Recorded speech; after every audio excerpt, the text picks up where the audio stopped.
Did you know that many aspiring children's authors have actually been wanting to create a board book version of their children's book? So if you've ever wondered whether or not your story should be available as a board book as well, this video is for you. Hi there, I'm Eevi, an award-winning children's author and ghostwriter over on eevijones.com and the creator of Children's Book University. I create videos specifically for children's authors, so be sure to subscribe so you don't miss my weekly videos. A few weeks ago, I made a video on where to print our children's book, whether to use print on demand or whether to use offset printing. If you haven't watched this video yet, I went ahead and added the link in the description below. In that video, I shared the advantages and disadvantages of these two printing options, and I listed all the associated costs for paperbacks and hardcovers. And this in turn triggered a whole bunch of questions regarding board books. So that's what this video is all about. Board books. We'll look at the best age group, best sizes and best length for board books. We'll look at our printing options, which actually differ greatly from paperbacks and hardcovers. We'll look at how to price a board book. And we'll look at the interior of a board book because the setup and the order of pages is a bit different from what we usually find in our regular paperbacks and hardcovers. So let's jump right in. When it comes to children's books, there are so many different options when it comes to the format. We have the paperback format, the hardcover format, the ebook format, and the board book format as the four main format types. I personally believe that each of these formats has a specific purpose and place in our book's marketing strategy, which I covered in a separate video. So if you'd like to see when I would recommend what format, I have copied the link to that video in the description below. When deciding whether or not to choose the board book format, we'll want to make sure to look at two things that will really help us with this decision. One, the age of our target audience, and two, the length or word count of our story. Let's look at the age first. Looking at a number of different board books, we'll find that the perfect age group for this format type is for 1 to 3-year-olds. Why?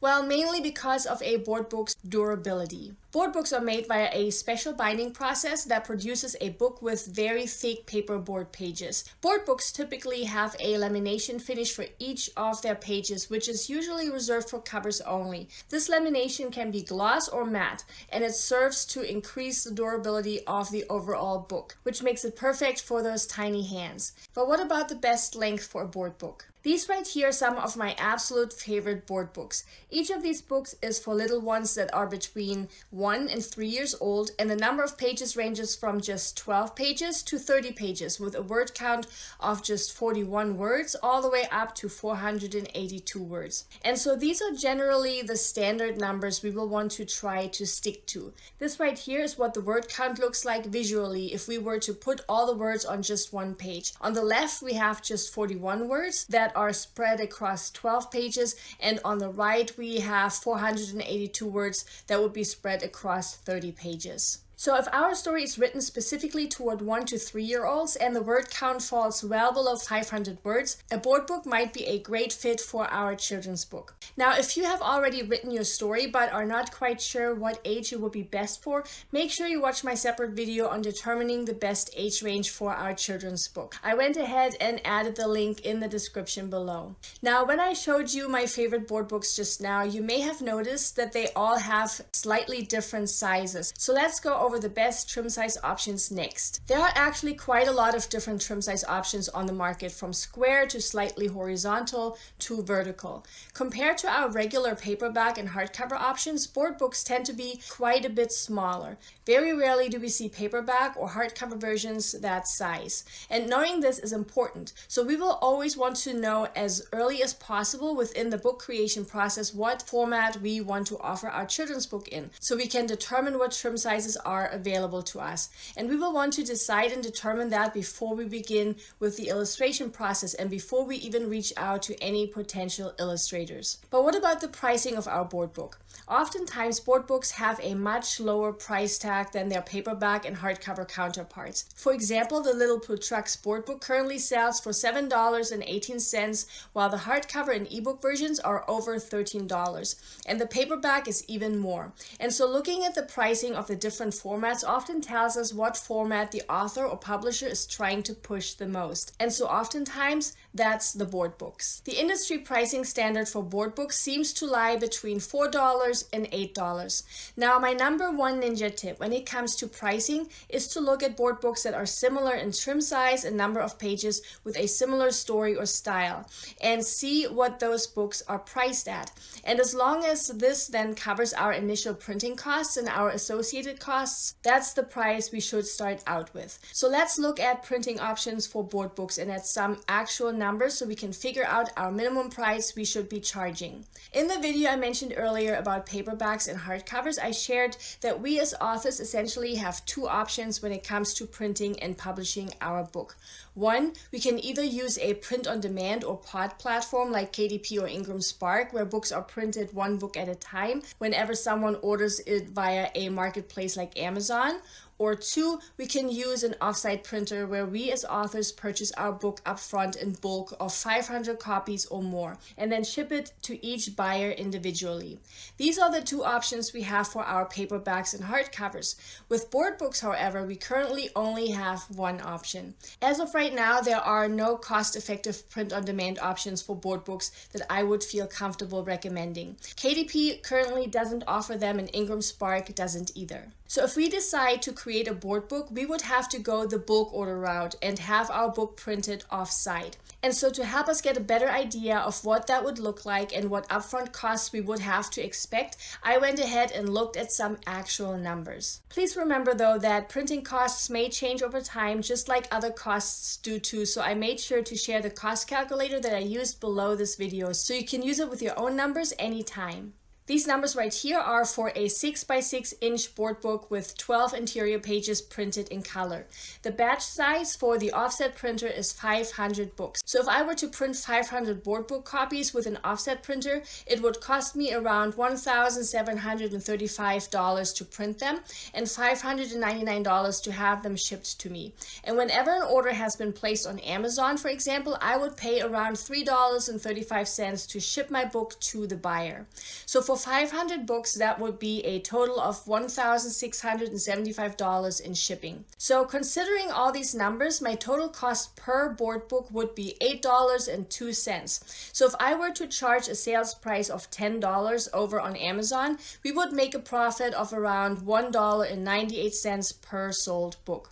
Now, what is really important to remember here is that this profit of $1.98 per board book is only actual profit if we are selling all 500 purchased copies. I went ahead and also included the break-even calculation here, the number of sales we have to make to break even. So here we will have to sell 401 board books of those 500 copies to just break even. So it takes 402 copies for me to make my first actual profit.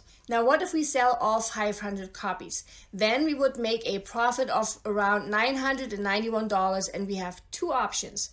This is really important. So if you're ever considering offset printing, always make sure you think beyond just that first bulk order. Option number one is to enjoy this profit of $991 and be done with our book. Or option two is to reinvest this profit into our second bulk order, because if we want to continue or sell our book, we will have to make sure we have copies on hand, right? And so reinvesting our profit, we would subtract that total profit of $991 from the total cost of the bulk order of $4,009. And so we would need an additional $3,018 to purchase our second bulk order. So when it comes to thinking about anything that has to do with us investing upfront, it's always helpful to look whether or not we would be able to finance the second, third, and fourth round of bulk orders and actually see how many rounds it would take until the bulk order would pay for itself. So for example, with all the numbers staying the same, it would take about 5 bulk orders to have the books start paying for themselves, and to make a profit, I would not have to reinvest into the next round of orders. There are, of course, other things we could tweak, especially once we see that our book is selling really well. For example, we could increase our selling price above the industry standard, and we could increase the size of our bulk order from 500 to perhaps 1,000 or 2,000 books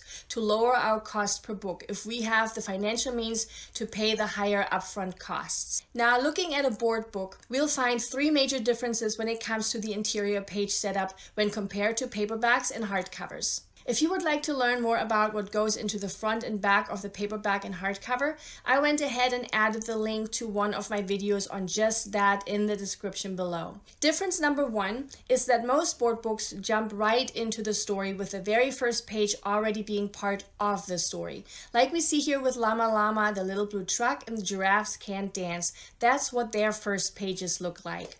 And I believe jumping into the story like this without a copyright page and without a title page is very intentional. One, because board books already have such a low page count, so publishers don't want to waste any space.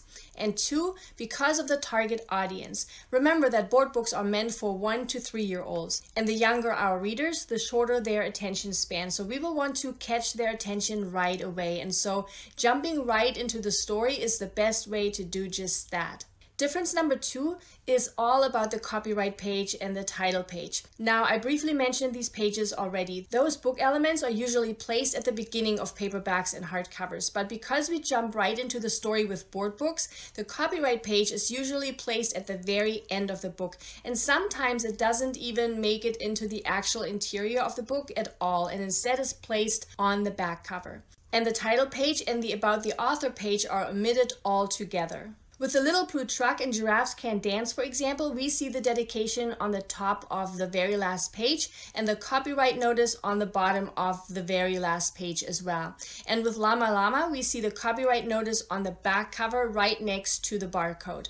And finally, difference number three is that board books make a lot more use of their back cover. Usually we just see the blurb and the barcode on paperbacks and hardcovers. But because board books don't have many pages, their back cover often showcases elements like illustrations, the book blurb, a brief note about the author, or the covers of other books if the book is part of a series.